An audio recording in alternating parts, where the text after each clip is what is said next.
यहूदियों की एक और साजिश का पर्दाचाक साबिक ईरानी सदर महमूद अहमदीनियाद को एक दफ़ा फिर ईरान का सदर बनाए जाने का इसराइली मंसूबा बेनकाब हो गया। महमूद अहमदीनियाद को कैसे ईरान का नया हुक्मरान बनाया जाना था, उनके लिए मुलाकातें कहाँ तय थीं और इसके लिए इसराइल ने किस तरह साजिश रचाई, इस बारे में आमिर रज़ा से बात करते हैं। आमिर भाई, न्यूयॉर्क टाइम्स की एक रिपोर्ट है जिसमें उन्होंने दावा किया है कि महमूद अहमदीनिजाद को दोबारा ईरान का सदर बनाया जाना था, रजीम चेंज की जानी थी और उसके लिए कुछ खुफिया मुलाकातें भी तय हुई थी।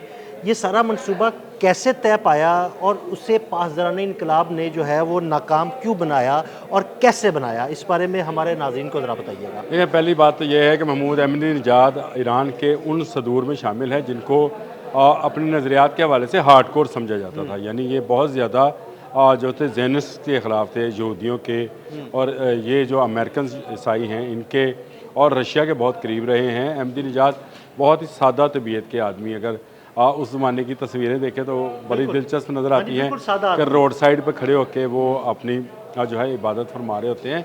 तो इस तरह का शख्स जो है वो एक जासूस बनता है। ये ख़बर जो है जब 40 रोज़ा पहले जंग 28 फरवरी को शुरू हुई थी, उसमें उस दौरान आई थी कि जो हंगामे हो रहे थे उसमें एक मकसद मुसाद का ये भी था कि इन हंगामों की सूरत में इस वक्त उस वक्त के या इस वक्त के सदर हैं मसूद पज़ेश्कियान, इनका तख्ता उलट दिया जाए और नई रजीम जो है वो अहमदीनिजाद को दे दी जाए।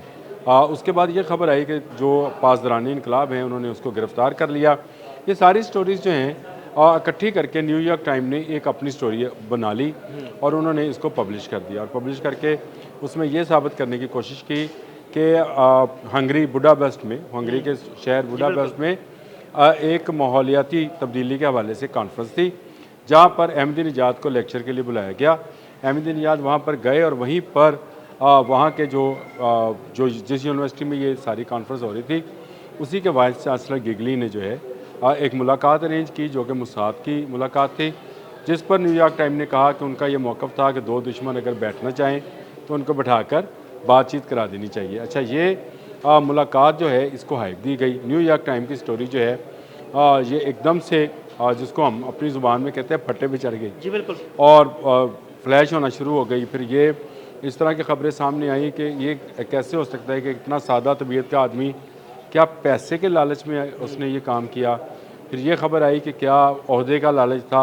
अहमदीनिजाद ईरान के सबसे बड़े ओहदे पर यानी सदारत पर फाइज रहे हैं और इन पर इत्माद किया था शहीद अली ख़ामनेई ने, तो उन्होंने इनको जो है सदर बनाया था।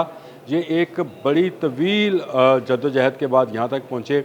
बहुत ही गरीब घराने से तल्लुक़ रखते थे, लेकिन बहुत ही ज़हीन स्टूडेंट थे, और इन्होंने अपनी सारी जो सियासत है वो पासदारान इनकलाब के साथ ही की है। यानी ये उनका एक सियासी चेहरा, जिस तरह से मसूद पज़ेश्कियान है, ये सारे वो लोग हैं जो कि बहुत पढ़े लिखे हैं, इनकी अपनी जो डिग्रीज़ हैं अहमदीनिजाद की माहौलियात में हैं। बिल्कुल। तो ये इनको कैसे निशाना बनाया गया, कैसे यहाँ मुसाद ने इनको क्या लालच दिया होगा, ये वो स्टोरीज़ थी जिनको न्यूयॉर्क टाइम ने दोबारा से निकाला है और मुख्तलिफ़ हवालों से वो जो है स्टोरी को बिल्ड करने की कोशिश की है। लेकिन मैं आपको बताऊं, उसके बाद है न्यूयॉर्क टाइम्स के बाद मैंने आपसे कहा कि दुनिया भर का मीडिया इस पर आ गया, गार्डियन भी आ गया, और बहुत सारे हमारे यहाँ का मीडिया ने भी इस खबर को न्यूयॉर्क टाइम के हवाले से ही पब्लिश किया है, और उनका ये मानना है कि शायद न्यूयॉर्क टाइम की ये स्टोरी दुरुस्त है।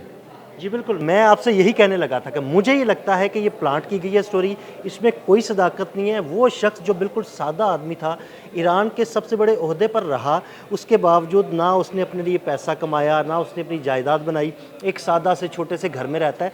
तो मुझे ये लगता है स्टोरी प्लांट की गई है और जानबूझ के उन्हें निशाना बनाया गया है। देखिए, सबसे पहली बात तो ये है कि ये आपने बिल्कुल जो तबसरा किया है, मैं 100% उसके साथ एग्री करता हूँ, क्योंकि अभी तुर्की के एक मीडिया हाउस ने जो है इस खबर को रिवील भी कर दिया है, अहमदीनिजाद का इंटरव्यू छाप भी दिया है और उन्होंने इसकी और मुकम्मल तौर पे तरदीद की है। ये जो आ रहा था कि पासदारानी इनकलाब ने इनको गिरफ़्तार कर लिया है, कोई गिरफ़्तार नहीं किया है। उनका ऑफिस जो है वो अपना काम कर रहा है, और अपने ऑफिस से ही उन्होंने ये बयान जारी किया है कि मैं जो है बिल्कुल ठीक ठाक हूँ और कोई ऐसी बात नहीं है कि गिरफ़्तारी वाली। और ये जो मुलाकात है ये भी सारा अफसाना है।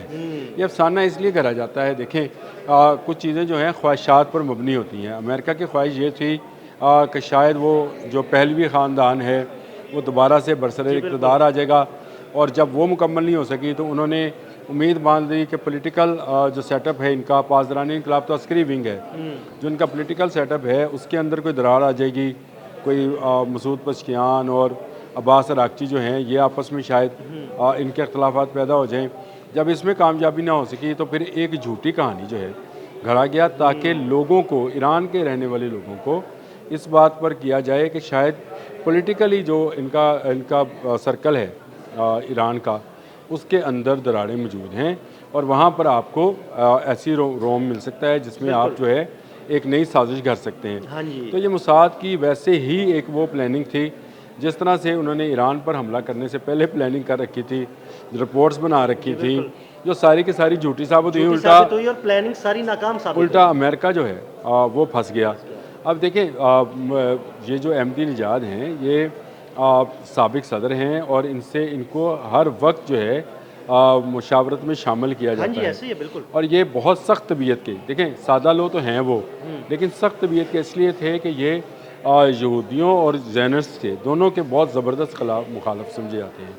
इनके मतलब एक ऐसी स्टोरी को घरा गया, उसमें ऐसे ऐसे एविडेंस शामिल किए गए आज, और आहिस्ता आहिस्ता यानी 40 रोज़ा जंग में कभी ये खबर आई कि वो जसूसों के साथ मिले हुए हैं, एक खबर आई कि उन पर जो है हमला हुआ है, एक खबर आई कि पासदारानी इनकलाब ने गिरफ्तार कर लिया। जी बिल्कुल, ये उन्होंने दावा किया है, इस अखबार ने दावा किया है कि जनाब अहमदी निजाद को गिरफ्तार कर लिया गया पासदारानी इनकलाब ने, ये साजिश नाकाम बनाने के लिए गिरफ्तार हुए। हालांकि मैं आपको मज़े की एक बात बताता हूँ, मेरी अपनी फैमिली के अंदर मुझसे ये सवाल हुआ था कि ये अहमदी निजाद तो जसूस निकला। मेरे भाई ने कहा, उन्होंने कहा हम तो इसको बहुत सादा आदमी समझते थे, ये देखो जसूस निकला। तो मैंने उसको कहा कि ये स्टोरी जो है इस तरह की इसलिए बनाई जाती हैं ताकि लोगों में अफरा तफरी। देखें कोई भी पॉलिटिकल, एक ही पॉलिटिकल जमात हो, उसके मुख्तलिफ जो अफराद होते हैं उनके मुख्तलिफ लाइकिंग डिसलाइकिंग होती है, और ये हुस्न भी है कि एक पार्टी के अंदर ज़रूरी है कि अहमदी निजाद को बहुत सारे लोग पसंद करते होंगे, बहुत सारे लोग नफरत करते होंगे। इसी तरह मसूद पशकियान का चाहे पॉलिटिकल पार्टी वही है, एक ही है, लेकिन उसमें इख्तलाफात भी मौजूद होंगे, मुखालिफ होंगे, इख्तलाफात होंगे। तो उसको हवा देने के लिए ये सारी स्टोरी जो है इसको घरा गया और घर के उसको फिर बेचा गया न्यूयॉर्क टाइम के ज़रिए। तो ये ज़रूरी नहीं है कि यहाँ पर ही इवनिंगर्स हैं, बिल्कुल ऐसे ही है। अमेरिका जैसे मुल्क में भी प्रोपोगंडा के लिए और ख़ासकर जंग के दिनों में ऐसे प्रोपोगंडे के लिए ऐसे अखबारात और मीडिया हाउसेस को इस्तेमाल किया जाता है ताकि एक ऐसी खबर जो है वो बाहर आए जिससे अफरा तफरी शो हो, लगे ऐसे कि शायद मसूद पशकियान का तख्ता उल्टा जाना है, लगे ऐसे जैसे मुज्तबा खामनेई को जो है शहीद किया जाना है या शहीद कर दिया गया है।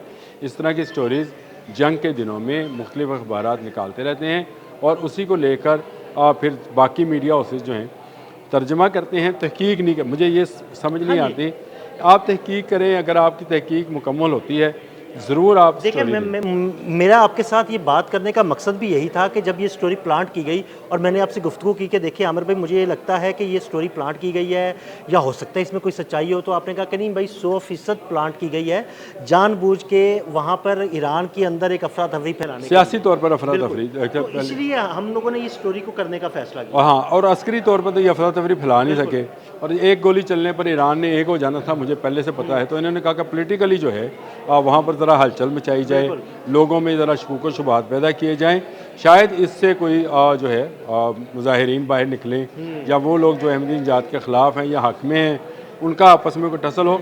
ऐसा कुछ होने वाला नहीं है।